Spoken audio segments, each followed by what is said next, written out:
Hi. Chicken biryani ఒక్కొక్కరు ఒక్కొక్క ప్రాసెస్‌లో చేసుకుంటారు కదండీ! నేనైతే సింపుల్‌గా ఇలా ఇంట్లో ప్రిపేర్ చేసుకున్నాను. ఎందుకో చికెన్ బిర్యానీ తినాలనిపించింది. అందుకోసం అయితే ఇలా ఇంట్లో ప్రిపేర్ చేసుకున్నాను సింపుల్‌గా. ఒకసారి చూసేయండి.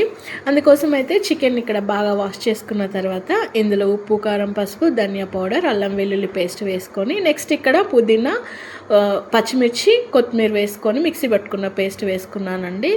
ఆ తర్వాత పెరుగు, నిమ్మరసం, పుదీనా, ఫ్రైడ్ ఆనియన్స్, ఇందులో కొంచెం ఆయిల్ వేసుకోండి. పీస్ అన్నది మనకి మంచిగా సాఫ్ట్గా ఉండడానికి. నెక్స్ట్ వచ్చి బిర్యానీ స్పైసెస్ వేసుకొని బాగా కలుపుకోండి. ఇలా కలుపుకున్న తర్వాత ఒక 1 అవర్ పక్కన పెట్టేసుకోండి.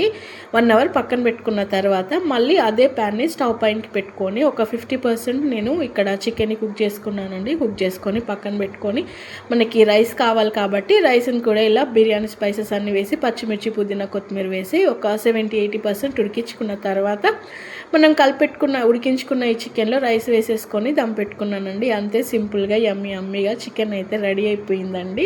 నేనైతే నార్మల్ రైస్తోనే చేశాను, బాస్మతి రైస్ అయితే కాదండి. దీంట్లోకి రైతా కూడా చేసుకున్నాను. వీడియో నచ్చితే లైక్